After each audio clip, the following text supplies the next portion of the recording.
Hola chicos, espero que se encuentren bien. Bueno, en este video vamos a hablar acerca de algunas propiedades de los números reales, aquellos que se definen o que se escriben con esta R rara, ¿no? Bueno, como ustedes ya saben, los números reales son todo ese conjunto de números que cumplen tres axiomas. Primero, que tengan cuerpo, después que sean ordenados y finalmente que tengan una mínima cota superior. Y bueno, los matemáticos Cantor y Dedekind lograron meter a todos los números reales dentro de un conjunto que cumpliera los tres axiomas, ¿verdad? Bueno, me permití aquí dibujar una recta numérica comenzando en el centro con el número 0. El entender el significado del número 0 en las diferentes civilizaciones, en la humanidad, bueno, es toda una aventura. El número 0 primero se utilizó como para designar cantidades nulas, es decir, que no existían. También se utilizó como valor posicional, ustedes ya saben, unidades, decenas, centenas, unidades de millar, etc. Y entonces el 0 ocupó parte importante a la hora de explicar valor posicional, pero fue hasta tiempos de Brahmagupta que se utilizó como un número con el cual se podían hacer sumas, restas, multiplicaciones y divisiones. Y bueno, eh, fue importante y fue retomado por el padre del álgebra, Al-Khwarizmi, para el desarrollo de esta ciencia como tal, ¿no? Bueno, vamos a comenzar. Sabemos nosotros que los números reales están conformados, vean ustedes al lado derecho del 0 de color negro, están los números enteros positivos, también conocidos como naturales, y del lado izquierdo están los enteros negativos, ¿sale? Forman parte de los reales. Sin embargo, también tenemos fracciones en la parte superior en color negro. Tenemos fracciones que se conocen también como números racionales, que forman parte de los números reales. Por ejemplo, aquí tenemos 9 cuartos, 7 medios, y por acá tenemos un negativo fraccionario, no importa, menos 5 cuartos. Aquí vale la pena mencionar que los números enteros también pueden expresarse como fracciones. Por ejemplo, el menos 3 se puede expresar como menos 3 entre 1 sin ningún problema, ¿verdad? El menos 4, por ejemplo, se puede expresar como menos 8 entre 2. Menos 8 entre 2 es menos 4. Entonces, los enteros también podrían ser racionales esta pequeñita demostración. Entonces ya vimos que tenemos en la recta numérica los enteros positivos, enteros negativos y las fracciones. Este tipo de fracciones, si ustedes realizan la operación división en su calculadora, se van a dar cuenta de que o tienen decimales exactos o sus decimales son periódicos, ¿sí? Es decir, que se repiten. Esa es una característica de los racionales de este tipo. Sin embargo, también tenemos otros números reales que tienen decimales infinitos y que además no son periódicos, no se repiten. Pues los más conocidos los puse aquí en color rojo, por ejemplo 1.41, 42, 13 y así, que tiende a la raíz cuadrada de 2, es un número irracional, es lo contrario de los racionales, tienen decimales infinitos y no son periódicos. Otro ejemplo es el número de Euler, 2.71, 81, 82 y así, números decimales infinitos que tienen el número de Euler. Échenle un ojo, es muy importante porque es la base de muchas expresiones exponenciales. Y otro ejemplo muy común es el número pi, ¿no? Que es 3.14, 15, 90 y algo, y así sucesivamente con decimales infinitos que no se repiten. Bueno, todos esos que están en color rojo son los irracionales. Y entonces ya podemos decir que el conjunto de los números que están dentro de esta R rara, es decir, de los reales, son los enteros positivos, los enteros negativos, los racionales o fracciones, que pueden ser igual positivas o negativas, y los irracionales, ¿no? Que también pueden ser positivos y negativos. Y bueno, aquí contando con mi recta numérica, puedo yo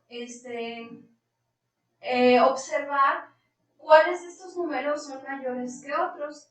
Y la aseveración que tengo que utilizar es que cualquier número que esté a la derecha de otro en la recta numérica, pues es mayor que este.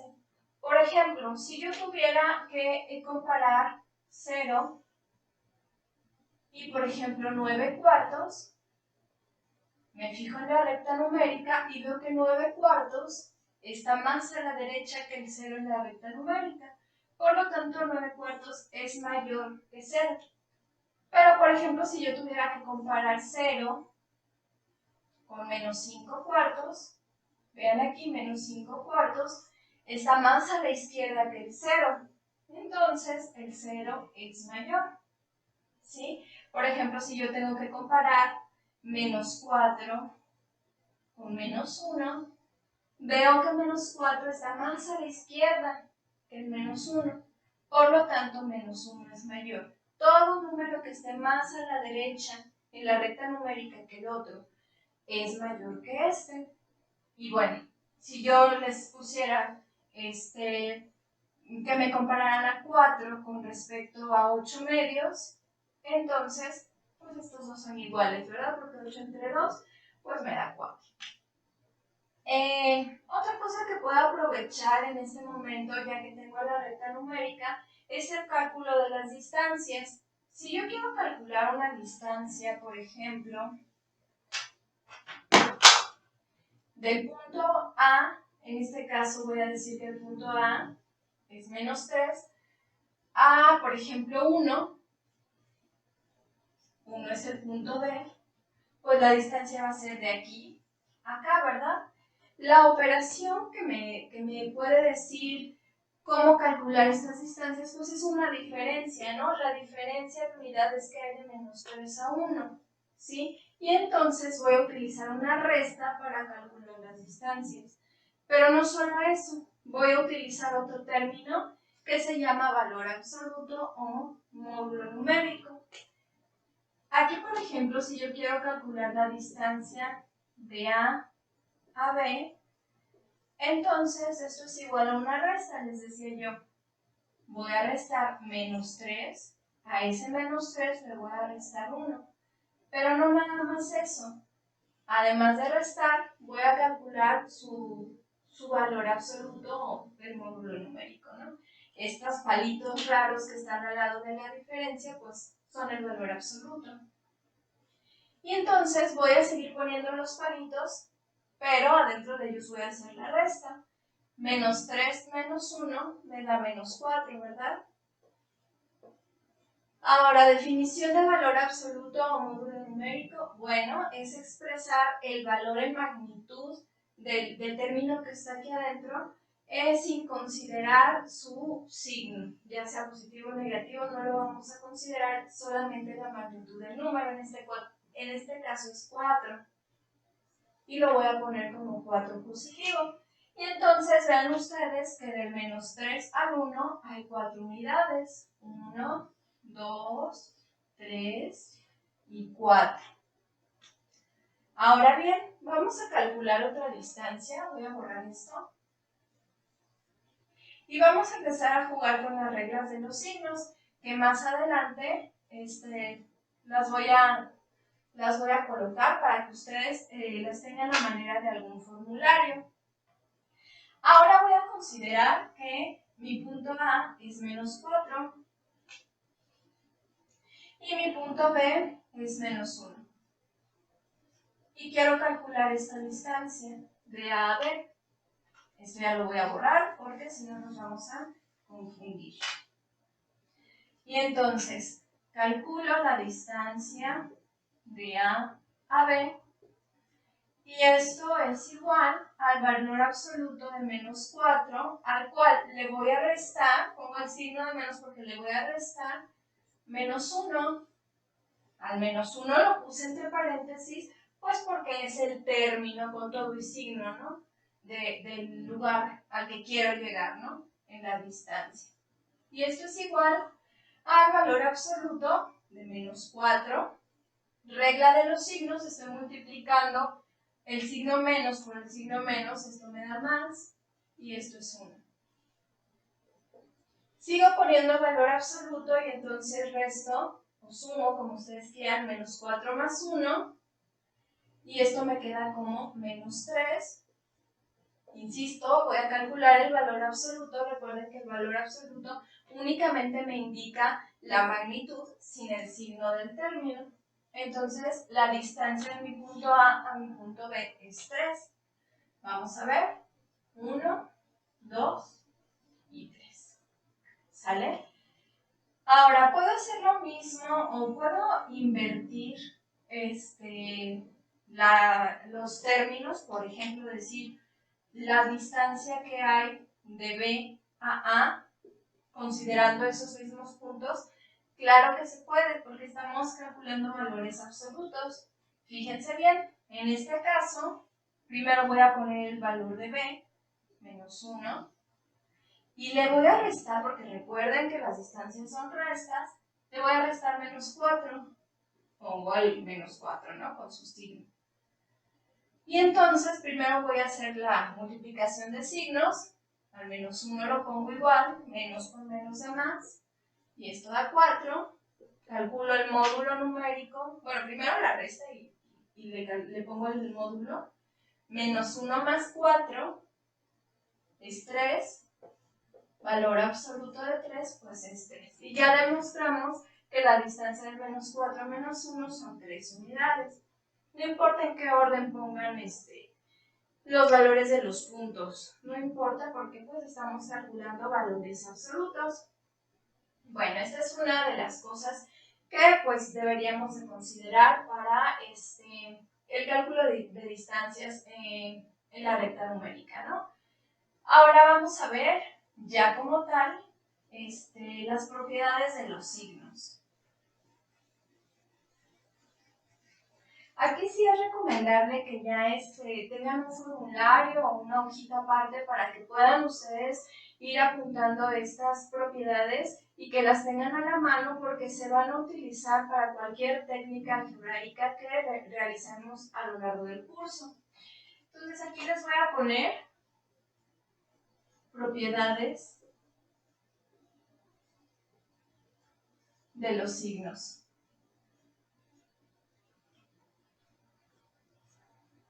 Y bueno, generalmente pues vamos a tener multiplicaciones de signos, vamos a tener la multiplicación de términos, que ambos sean positivos, y pues más por más siempre me va a dar más.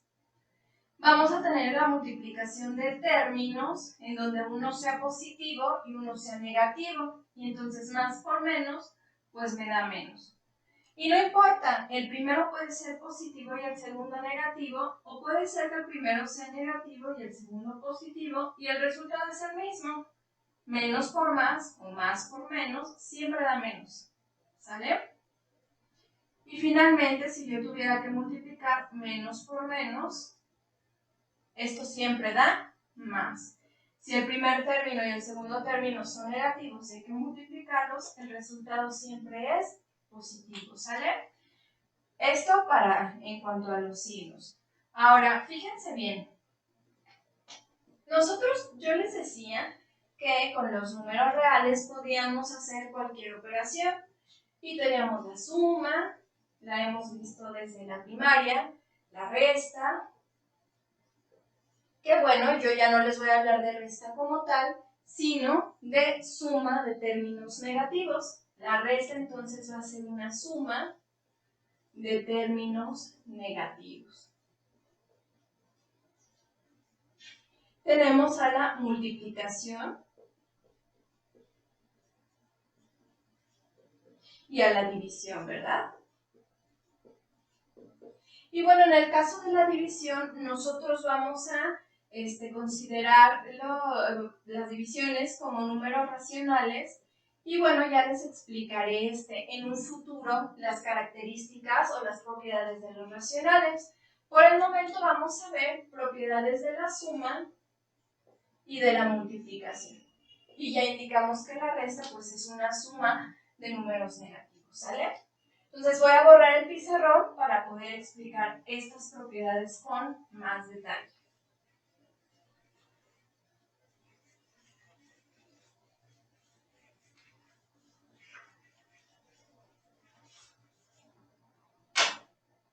Bueno, entonces tenemos, voy a poner aquí arribita suma y multiplicación.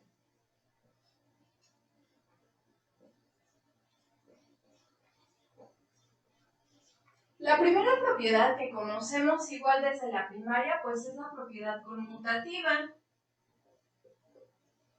De inmediato ustedes cuando escuchan la palabra conmutativo o conmutar, pues me imagino que piensan en cambiar de posición. Y sí, realmente es esto. La propiedad conmutativa es la que conocemos como el orden de los factores no altera el producto, ¿no?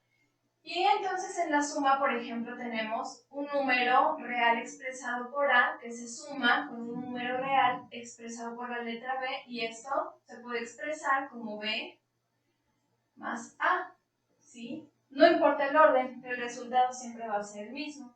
Lo mismo en la multiplicación. El término real A, que se multiplica por el término real B, se puede expresar como B por A. Ajá. Ejemplos. 5 más 8 es igual que 8 más 5 en el caso de la suma. Y bueno, 13 es igual a 13. Y aquí voy a utilizar los mismos números. 8 por 5 es igual que 5 por 8. Y entonces 40 es igual a 40, ¿verdad? Esa es la propiedad conmutativa. El orden de los factores no altera ni el producto, ni en este caso de los sumandos, no altera la suma. Voy a borrar los ejemplos para que no sepa todo. La segunda propiedad que voy a mencionar es la asociativa. En la propiedad asociativa nosotros tenemos signos de asociación, en este caso paréntesis, ¿verdad? Por ejemplo, yo puedo tener A más B asociados más C. Ajá. Y también puedo asociar A más y asocio B más C. ¿Sí? Esto nos ayuda a resolver operaciones de manera más fácil. Aquí voy a poner de una vez el ejemplo. Si yo tuviera que sumar, por ejemplo, 32 más 23 más 10, es más fácil que yo lo sume de la siguiente manera. 32 más 23 más 10, ¿sí? Vean ustedes que 23 más 10, pues ya lo puedo poner como 33. Aquí tengo que sumar primero este paréntesis.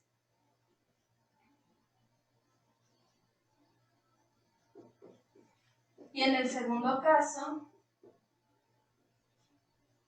y bueno, 55 más 10 son 65, y en el otro caso tenemos 65, ¿no?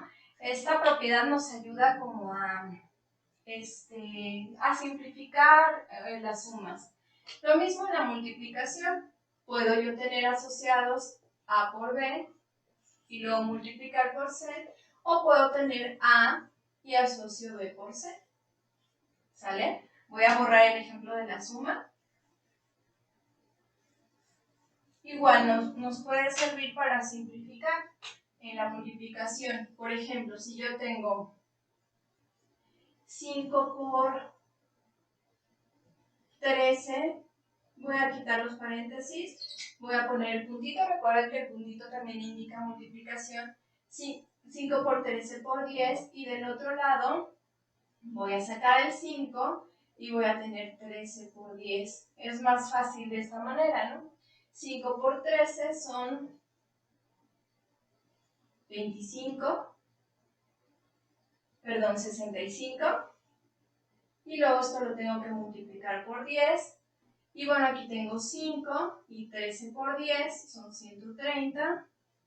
Y entonces multiplicando tendría aquí 650,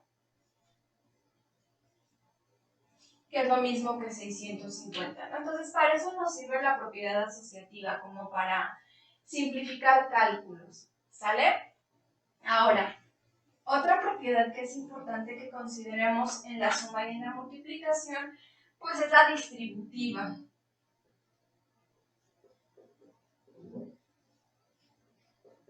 Esta tenganla muy en cuenta para cuando factoricemos.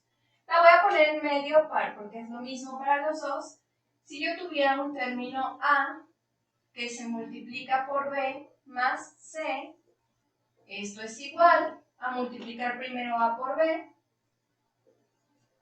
y a sumar, porque este término es suma, A por C. Es decir, el término A se distribuye multiplicándose por B y luego multiplicándose por C, sin olvidar el signo de suma, ¿vale? Por ejemplo, si yo tuviera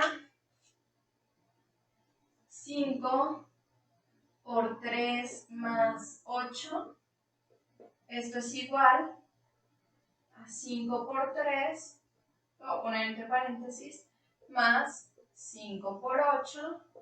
Y entonces aquí lo hago directo, 5, 3 más 8 me da 11. Y aquí puedo poner 5 por 3, es 15, más 5 por 8 es 40. Y entonces aquí yo tendría 55 y del otro lado 40 más 15 pues es 55, ¿verdad? Y bueno, esa es la propiedad distributiva. Voy a borrar el ejemplo. Y bueno, ahora vamos a ver los elementos neutros. Se preguntarán qué es eso. Bueno, los elementos neutros son los que no modifican al término que estoy utilizando o que estoy sumando o multiplicando en este caso. En el caso, por ejemplo, de la suma, el término o el elemento neutro es el 0, ¿no? Y lo voy a poner entre comillas. ¿Sale? A menos 0, pues sigue siendo A. Por lo tanto, 0 es el elemento neutro de la suma. No transforma mi término en alguna otra cosa. En cambio, en la multiplicación, el elemento neutro es 1. Porque si yo multiplico A por 1 y lo voy a poner entre comillas, A por 1 es A. ¿Sale? No lo modifica. Finalmente tenemos los inversos. Los inversos son los términos que en el caso de la suma sumado y en el caso de la multiplicación multiplicado nos dan el elemento neutro, ¿sí? Así, por ejemplo, en la suma, si yo tengo A, su inverso sería menos A, porque A menos A, pues es 0, el elemento neutro.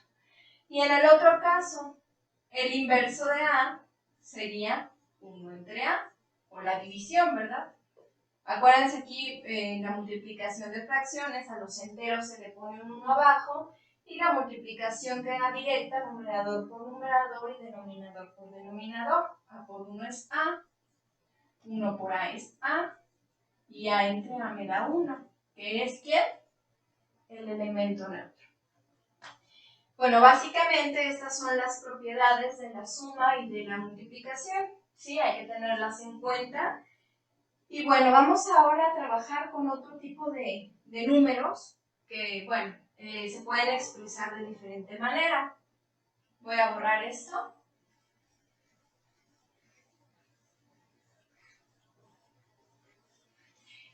Continúen ustedes apuntando en algún formulario o en alguna hojita que siempre tengan a la mano, ¿sale? Vamos a hablar ahora de términos que se expresan como exponentes.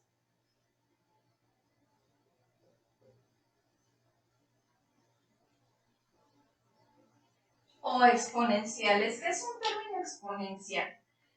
Bueno, los términos exponenciales los voy a poner como un término A, que es un número real, que se eleva a la n, que es otro número real.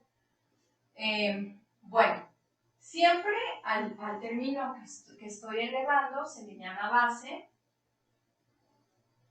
y al término n le voy a llamar exponente, ¿verdad? ¿Qué significa esto? Que voy a multiplicar a tantas veces como me lo diga el exponente. En este caso, voy a tener A por A, por A, por A, por A, y así sucesivamente n veces, ¿verdad? Por ejemplo, si yo tuviera 2 al cubo, de nuevo 2 es la base, 3 es el exponente, y significa que tengo que multiplicar 3 veces el número 2.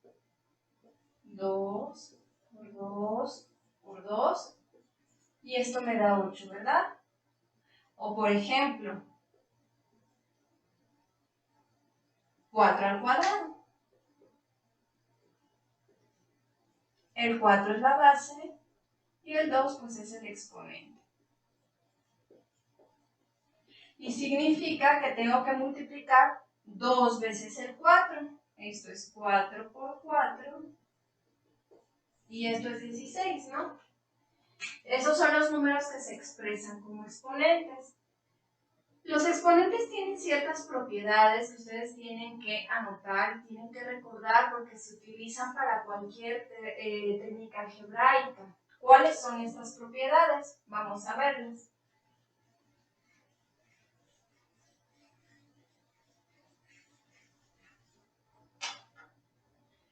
Vamos a poner aquí propiedades.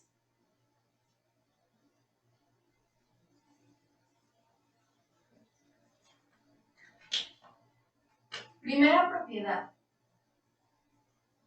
Si ustedes tuvieran una multiplicación de un término a elevado a la n, por ejemplo, por un término a elevado a la m, vean ustedes que es la misma base, diferentes exponentes, y se están multiplicando. Esto se resuelve poniendo la base a, no la modificamos, y sumando los exponentes, n más m. ¿Sale?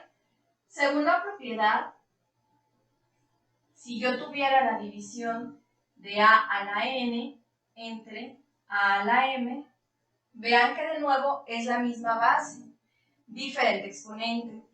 Esto se resuelve poniendo la base a sin modificarla y restando los exponentes n menos m. ¿Sale? Tercera propiedad. Si ustedes tuvieran bases diferentes, a la m por b a la m, vean, las bases son diferentes, pero el exponente es el mismo y se están multiplicando. Esto se puede expresar como a por b, ambos a la m. Cuarta propiedad. Si tuvieran la división de a la m entre b a la m, vean ustedes, las bases son distintas, pero el exponente es el mismo. Esto sería igual a entre b y todo esto a la m. Quinta propiedad. Si ustedes tuvieran a la menos n, vean ustedes que el exponente es un número real, es un número negativo, ¿sale? ¿Qué pasa con estos números negativos cuando son exponentes? Bueno, pues la base se expresa como el denominador de una fracción. Este número negativo en el exponente me indica que la base es un denominador. En este caso tendríamos 1 entre a la n. Y vean cómo n ya no tiene signo negativo. Propiedad 6. Si tuviéramos, por ejemplo, a elevado a la 1 entre n. Cuando tenemos un exponente racional o un exponente fraccionario, esto me indica que es una raíz, ¿sale? Entonces esto se puede expresar como raíz n, porque aquí está la n, de a. Séptima propiedad.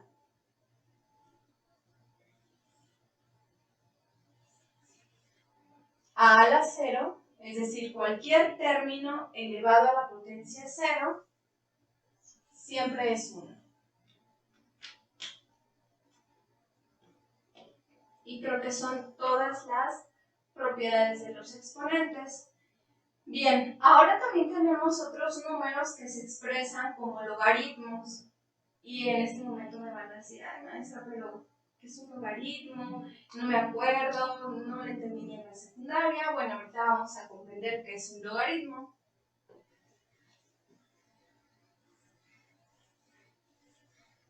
También es importante que tengan a la mano su formulario para que puedan ustedes apuntar propiedades, ¿no? Bueno, los logaritmos siempre nos dicen, ay, es que son los inversos de los exponenciales. Bueno, pues sí, pero ¿por qué o cómo? Bueno, vamos a explicarlo de la siguiente manera. Imagínense que yo tengo 5 al cuadrado. Es un número expresado como un exponencial y esto es igual a 25, ¿verdad? Ustedes lo saben. Ahora, este mismo término, o bueno, esta igualdad, la voy a escribir como logaritmo. Voy a poner el logaritmo, me fijo en la base del exponencial, la base 5. Logaritmo base 5 de 25 es igual a 2. ¿Sí? La primera igualdad ya la transformé en la segunda. Ahora, por ejemplo, si tuviera 2 al cubo, esto ya sabemos que es 8, ¿verdad? Esa igualdad la voy a expresar como logaritmo. Logaritmo, conservo la base 2, de 8 es igual a 3. Otro ejemplo,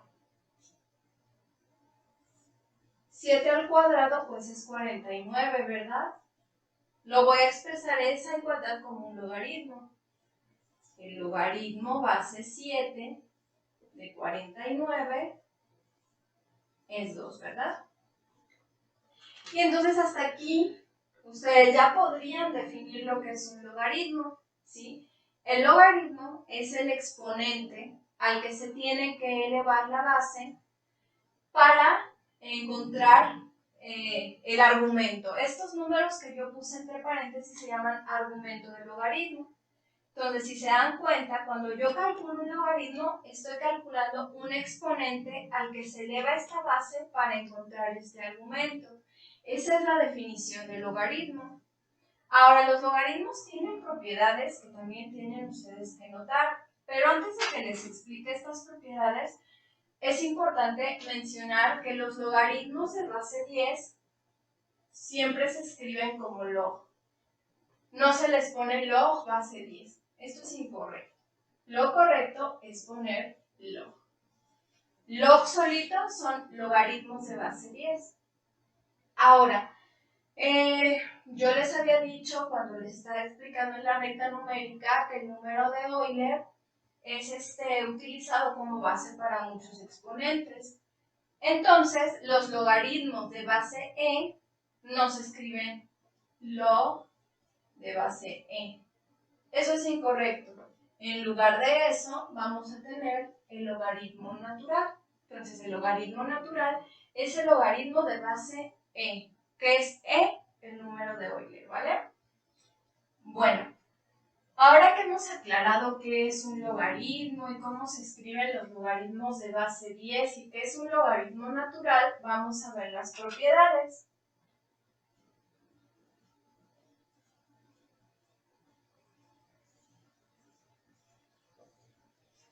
También tengan en un formulario. Propiedad 1. Si yo tengo sumando logaritmos de la misma base, diferente argumento, puedo expresarlos como un logaritmo, un solo logaritmo de la misma base y multiplicar los argumentos de la siguiente manera.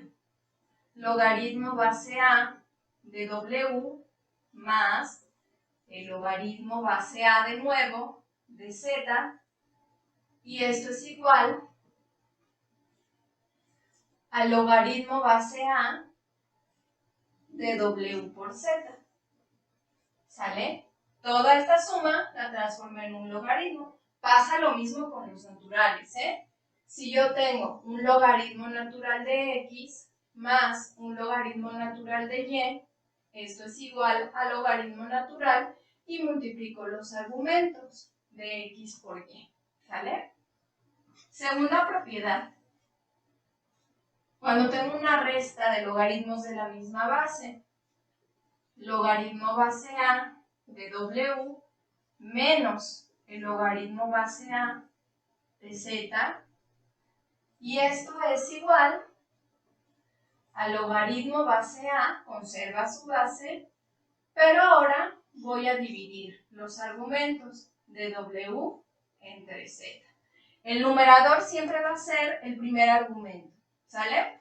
Lo mismo con los logaritmos naturales. Si yo tuviera el logaritmo natural de x menos logaritmo natural de y, esto es igual al logaritmo natural de x entre y, ¿verdad? Tercera propiedad. Si yo tuviera un logaritmo base a de x que se eleva a la n, yo puedo bajar esa potencia que me está afectando al logaritmo. ¿Cómo la bajo? Bueno, como n multiplicada por el logaritmo base a de x. ¿Sale? Lo mismo con los naturales. Si yo tuviera logaritmo natural de x a la c, esto es igual a c logaritmo natural de x. ¿Sale? ¿Qué más? Cuarta propiedad.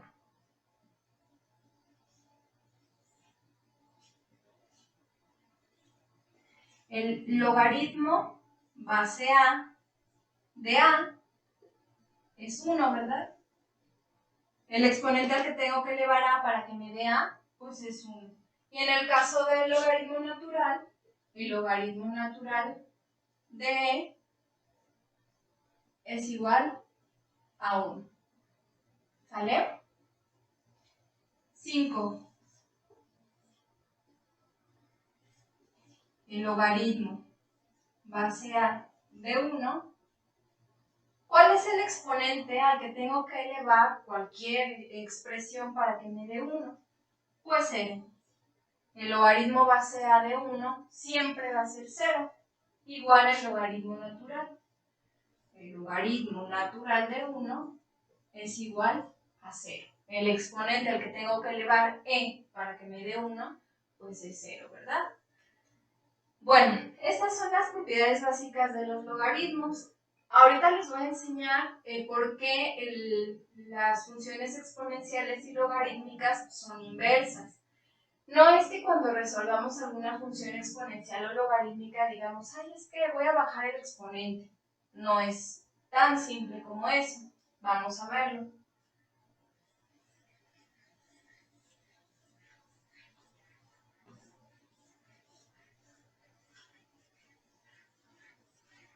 Bueno, en este momento no hemos visto funciones, pero vamos a suponer que yo tengo una función y igual voy a hacer voy a hacer presente que ustedes recuerdan esta terminología de la prepa. Una función y, digamos que es igual al término a la x. Voy a poner esta ecuación ahora de su manera logarítmica. No me dejarán mentir de que en este caso el logaritmo base a de y es igual a x, ¿verdad? Pero ¿cuánto vale y? El valor de y, el término y, es a la x. Entonces aquí en y voy a sustituir a la x. Por lo tanto tendría yo el logaritmo base a de a la x es igual a x, ¿vale? Y no es que haya bajado el exponente como tal, ni mucho menos. Por ejemplo, que yo tengo no sé, 5 a la x. Ay, tengo que bajar el exponente, ¿qué hago? Ah, bueno, le coloco el logaritmo de esa base. Logaritmo base 5 de 5 a la x y esto ya me hace que esto se vaya y bajo la x. no es tan simple, ¿no? Es por esa demostración. Y bueno, es lo mismo con los logaritmos naturales. Suponiendo que yo tengo y igual a e a la x, esto lo voy a poner como su logaritmo, y esto sería, sería el logaritmo natural de y es igual a x, y de la misma manera voy a poner en y su valor de la primera ecuación. El logaritmo natural de a la x es igual a x, y no es que quiera bajar el exponente. Por ejemplo, si yo tengo e a la 2x, quiero bajar el exponente, bueno, pues le pongo el inverso. Logaritmo natural de e a la 2x es igual, y bueno, tacho esto y me queda 2x. No, es simplemente porque son funciones inversas. Y bueno, yo creo que sería todo lo que hay que conocer en este momento sobre los números reales, y ya posteriormente veremos otras propiedades. Insisto, es importante que tengan ustedes un formulario con todo esto que acabamos de ver, porque se van a utilizar todas estas propiedades a lo largo del curso en cualquier técnica algebraica. Y bueno, muchas gracias, cuídense y nos vemos en clase virtual.